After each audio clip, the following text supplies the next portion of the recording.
Assalamu alaikum everyone, my dear students.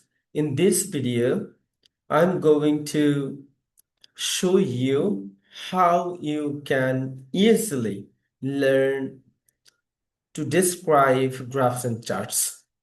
So graph and chart are very important to describe, especially those who are the students of 12, 11 and 12 plus. So, if you want to learn to describe graph and chart, then you need to know some important things. See, for example, you need to know the subject, verb, and time phrase. So, there are some important factors that you need to consider while describing a chart. So very fundamental things I'm going to share about graph and chart in this video. So let me share the screen first. I think you guys can see my screen. So আমরা শুরুতে বলে নিচ্ছি কি কি বিষয় আমরা এখানে আলোচনা করব। আর এই ভিডিও শেষে তোমরা কি কি শিখতে পারবে। একটা খুব সুন্দর বাক্য তৈরি করা শিখবে, যেখানে একটা সাবজেক্ট থাকবে, ভার্ব থাকবে, পার্সেন্টেজ কিভাবে তুমি ডিসক্রাইব করবে, কিভাবে টাইম এক্সপ্রেশন লিখবে। সর্বশেষ আমরা একটা এক্সাম্পল দিয়ে বোঝাবো যে সেন্টেন্স গুলো সাধারণত কিভাবে তৈরি করতে হয়। প্রথমে চলো কথা বলি যে সাবজেক্ট কি জিনিস। সাধারণত গ্রাফ চার্ট ডেসক্রাইব করতে গেলে তোমাকে সাবজেক্ট নিয়ে ভাবতে হবে। যদি গ্রাফটা বা চার্টটা যদি স্টুডেন্টদের নিয়ে হয়, তাহলে হয়তো আমরা দেখতে পাবো যে নাম্বার অফ স্টুডেন্টস সাবজেক্ট আকারে আসবে বারবার। দ্য পার্সেন্টেজ অফ পিপল, যদি পিপল থাকে, গার্লস এন্ড বয়েজ থাকলে the ratio of boys and girls, the number of internet users, sales, population, price, এগুলো সাধারণত সাবজেক্টের জায়গায় থাকে। So when you are thinking about the subjects, so you need to consider this things.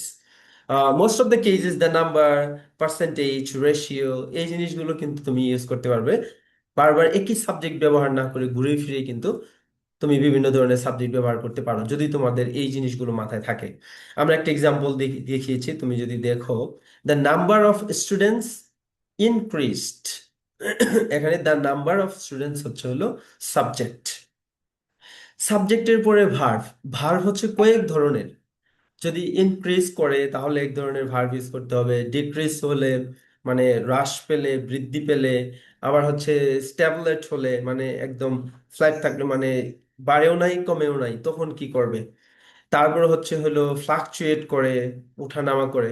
তো প্রত্যেকটার জন্য আলাদা আলাদা ভার্ব ইউজ করতে হয়। প্রথমে আমরা দেখবো হচ্ছে যে ইনক্রিজ করলে আমরা কি করব।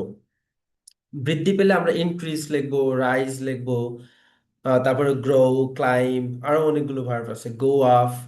এই ভার্ব গুলো আমরা সাধারণত ইনক্রিজের জন্য ব্যবহার করি। বারবার ইনক্রিজ ব্যবহার করলে ভালো লাগবে না, এই জন্য আমরা রাইজ, গ্রো, ক্লাইম, আরো যে ভার্ব গুলো আছে সেগুলো ব্যবহার করার চেষ্টা করব। এন এক্সাম্পলে আমরা দেখো, সাবজেক্ট হিসেবে আমরা ওখান থেকে সেলস নিছি, সেলস নিয়েছি, সাথে ইনক্রিজড ভার্ব নিয়েছি, দ্য সেলস ইনক্রিজড ইন 2020। তারপর হচ্ছে হলো আমরা যদি পরের স্লাইডে যাই, এখানে দেখো ডিক্রিজ, মানে হ্রাস পেলে আমরা কি বলবো। হ্রাস পেলে, কমে গেলে ডিক্রিজ, ফল, ড্রপ, ডিক্লাইন, এই ভার্বগুলো আমরা ইউজ করব। দেখো আমরা ইউজ করেছি প্রাইসেস ফেল ইন 2021। ফেল, ফলের পাস্ট ফর্ম, যেহেতু অতীতের সময় উল্লেখ করা আছে, অতীতের সময় উল্লেখ থাকলে আমরা ভার্বের পাস্ট ফর্ম ইউজ করব। সো আমাদের ইনক্রিজ হলে ইনক্রিজের জন্য যে ভার্বগুলো আছে সেগুলো ইউজ করব। ডিক্রিজ করলে অর্থাৎ কমে গেলে, হ্রাস পেলে আমরা হ্রাস পাওয়ার জন্য, কমে যাওয়ার জন্য ডিক্রিজ, ফল, ড্রপ, ডিক্লাইন, ডিক্লাইন, এগুলো আমরা ইউজ করব। তারপরে হচ্ছে হলো যদি ফ্লাকচুয়েট হয়, আপ এন্ড ডাউন, ওঠানামা করে, তাহলে আমরা ফ্লাকচুয়েট ইউজ করব।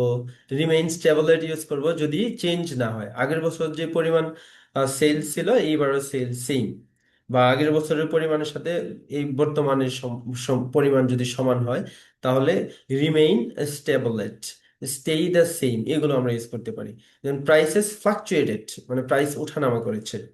The rate remained stable, stable ছিল মানে আগে যা ছিল এখনো তাই আছে। এই যেখানে প্র্যাকটিস করার জন্য আমরা কিছু দিয়েছি, এগুলো তোমরা প্র্যাকটিস করবে, সঠিক অ্যান্সার গুলো জানার চেষ্টা করবে, বোঝার চেষ্টা করবে। তারপরে হচ্ছে হলো পার্সেন্টেজ আমরা কিভাবে লিখবো। পার্সেন্টেজ যখন আমরা লিখবো, যেমন 20%, 30%, 50% এরকম থাকলো, আমরা এটা লিখবো it was 20%, it has been 20%, it has become 20%। আর ইনক্রিজ করে যদি পার্সেন্ট হয় তাহলে ইনক্রিজ টু, ডিক্রিজ টু, তারপরে ড্রপড ফ্রম টু। আমরা এখানে সরাসরি am is are, was were, have been, has been use করতে পারি। আবার হচ্ছে পাস্ট টেন্সে আমরা ইনক্রিজ টু, ইনক্রিজ হয়ে কত হলো, বৃদ্ধি পেয়ে কত হলো, 30 হয়েছে, ইনক্রিজ হয়ে 20% থেকে 30% হয়েছে, তাহলে আমরা লিখবো ইট ইনক্রিজ টু 30%। আর যদি যদি এমন হয় ড্রপ করেছে কত থেকে কত, তাহলে ফ্রম টু ইউজ করব, 50 থেকে 20%-এ চলে আসছে, তাহলে ইট dropped from 50 to 20. And পার্সেন্টেজের পর আমরা টাইম টাইম এক্সপ্রেশন কিভাবে লিখবো। টাইমের আগে আমরা সাধারণত ইন লিখি। দেখো ইন 2020, ইন 2021। আর যদি 10 থেকে 20 হয় তাহলে ফ্রম 2010 টু 2020। আবার বিটুইন ইউজ করতে পারি আমরা, বিটুইন 2015 অ্যান্ড 2020। আমরা এক্সাম্পল দেখি, ফ্রম 2010 টু 2020 সেলস ইনক্রিজড। আমরা এটা পরেও লিখতে পারতাম, সেলস ইনক্রিজড ফ্রম 2010 টু 2020। সর্বশেষ আমরা একটা সেন্টেন্স স্ট্রাকচার যেটা সবসময় তোমাদেরকে মাথায় রাখতে বলবো। প্রথমে সাবজেক্ট লিখবে, তারপর ভার্ব অর্থাৎ ইনক্রিজ, ডিক্রিজ, অথবা ফ্লাকচুয়েট, অথবা স্টেবলেট যেটা হবে।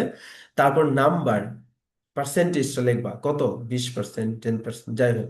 তারপর টাইম, ইন ব্যবহার করে টাইম লিখবে। দেখো, the number increase two 50, the number drop to 20, নেমে গেল কততে সেটা লিখলাম, তারপর ইন 2020, ইন 2021। তাহলে দেখো আমি কিছু এক্সারসাইজ দিয়েছি তোমাদের, students increase 50, 2020, price decrease 20, 2021, and sales remain stable at 2020। এই যে এলোমেলো করে দেয়া বা অগোছালো কিছু জিনিস তোমাদেরকে দিয়েছি, এগুলো থেকে আমি চাই তোমরা 3টা বাক্য তৈরি করো, 3টা বাক্য তৈরি করে কমেন্টে লিখে দাও। আমাদের চ্যানেলটি যারা এখনো সাবস্ক্রাইব করো নাই, সাবস্ক্রাইব করো এরপরে ভিডিওগুলো তোমরা যদি পেতে চাও। ওকে, থ্যাংক ইউ ভেরি মাচ।